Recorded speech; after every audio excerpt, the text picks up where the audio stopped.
দেখুন আপনি একটা এত বড় কেস জিতলেন, তাই তার আমি আপনাকে এখান থেকে চলে যেতে বলেছিলাম। কি বলেছিলাম? ফিরে এসে জানো আপনাকে আমি না দেখতে পাই। আপনি জাননি আমার স্টাফের কনসেন্ট্রেশন ব্রেক করার অধিকার আপনাকে কেউ দেয়নি। Alright, it's not allowed in my office. কেন এরকম করছেন?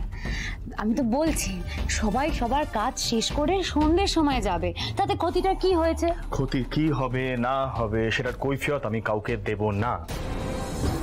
দেখুন ম্যাম, আপনি আমাদের কাছে একটা কেস নিয়ে এসেছিলেন, সেই কেসটা ওভার এখন। আমার অফিসের কারোর সাথে আপনি কোনো যোগাযোগ রাখবেন না, প্লিজ লিভ। আপনি কিন্তু খামোখা আবার রেগে যাচ্ছেন বলে দিলাম।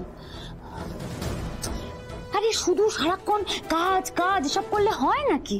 একটু তো রিল্যাক্সও করতে হয়। Alright team. Yes sir. তোমরা সবাই আমাকে প্রমিস করেছিলে by the end of the week 4টে কেস ফাইল আমার ডেস্কে রেডি থাকবে। Right sir. রেডি হয়েছে? No not yet sir. No problem, next 2 ঘন্টার মধ্যে যেন রেডি হয়ে যায়। স্যার 2 ঘন্টার মধ্যে এতগুলো ফাইল কি করে হবে স্যার? হ্যাঁ মানে জাস্ট 2 ঘন্টা স্যার, একদিন দিলে। আই সেড আজ মানে আজ, নেক্সট 2 ঘন্টার মধ্যে ফাইল রেডি চাই অন মাই ডেস্ক। তার আগেই যদি কাজটা শেষ হয়ে যায়?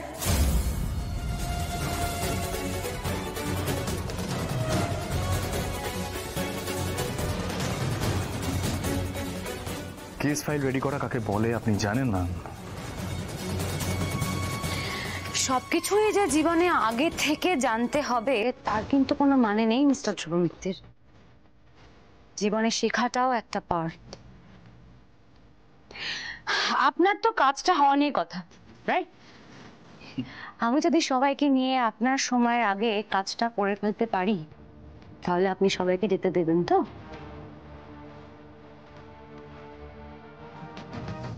চ্যালেঞ্জার।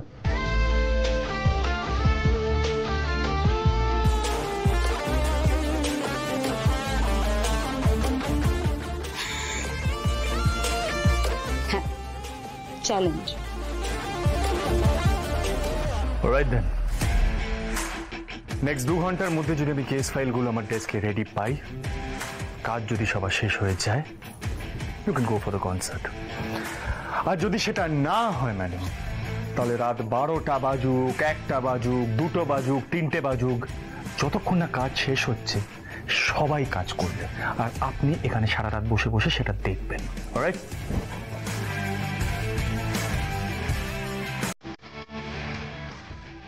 এটা কি হলো?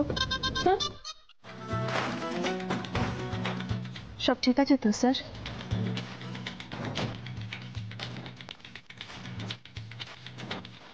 না না না,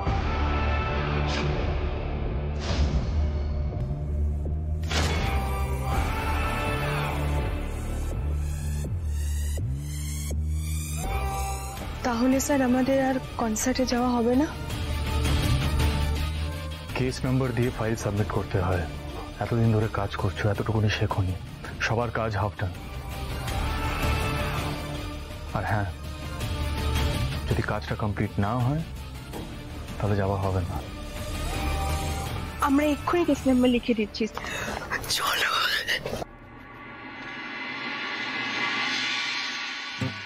থ্যাংক ইউ সো মাচ, আপনি সবাইকে যেতে দেন। আপনি যাবেন তো? মানে আমার কাছে কিন্তু আপনার জন্য এত এক্সাইটেড হওয়ার আপনার কোনো দরকার নেই।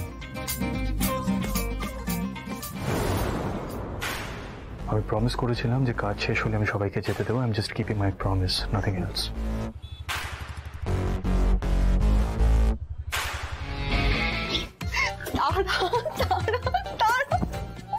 সবটা দেওয়ার জন্য থ্যাংক ইউ সো মাচ। তাড়াতাড়ি আগে বাকি কাজটা করো, কখন যে মুখ পাল্টাবো তার কিন্তু কোনো ঠিক নেই। করে নিচ্ছি।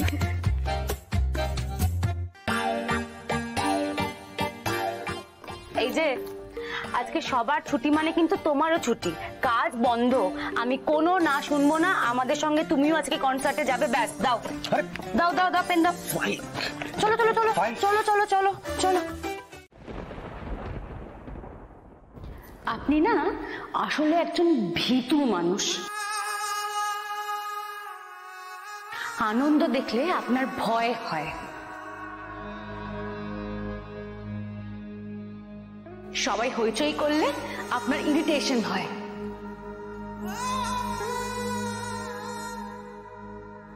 আপনাকে একটা কথা বলি মিস্টার ধ্রুব মিত্তির, জীবনে বাঁচতে শেখাটাও কিন্তু খুব দরকার। নিজে ভালো থাকতে গেলে অপরকেও ভালো থাকতে দিতে হয়, তাকেও সেই স্পেসটা দিতে হয় মিস্টার ধ্রুব মিত্তির। আপনার কি ব্যাপার বলুন তো? আচ্ছা, ও কি সেভাবে আপনাকে চেনে না তো? তাহলে ও আপনাকে ভীতু বললো আর আপনি ভীতু হয়ে গেলেন? আমার জুনিয়র মিত্তির বাবু যদি ভীতু হতো তাহলে রাতে রাস্তায় বেরিয়ে অপরাধ দমনের জন্য যা যা করছে সেগুলো কি করতে পারতো? এটাই আমার প্রায়শ্চিত্ত জোনাকি। শহরে ঘটে হাজারটা ক্রাইম আমি মুছে ফেলতে পারলেও তোমার সাথে যেটা হয়েছে সেটা আমি এখনো মুছতে পারিনি। তোমাকে এখনো নিজের লাইফে আমি ফিরিয়ে আনতে পারিনি জোনাকি। This is my way. এভাবেই আমি প্রায়শ্চিত্ত করবো, এক্স্যাক্টলি এইভাবে। আমাকে কে কি বললো আমার কিছু যায় আসে না, তাতে কে আমাকে হার্টলেস ভাবলো, কে আমাকে সেলফিশ বললো, ডাজন্ট ম্যাটার, ডাজন্ট ম্যাটার। আমি বেঁচে আছি শুধু তোমার অপরাধীদের ধরে শাস্তি দেব বলে, আর এই শহর থেকে ক্রাইম মুছে ফেলবো বলে। এটাই ধ্রুব মিত্তিরের গোল, এটাই ধ্রুব মিত্তিরের ইন্টেনশন।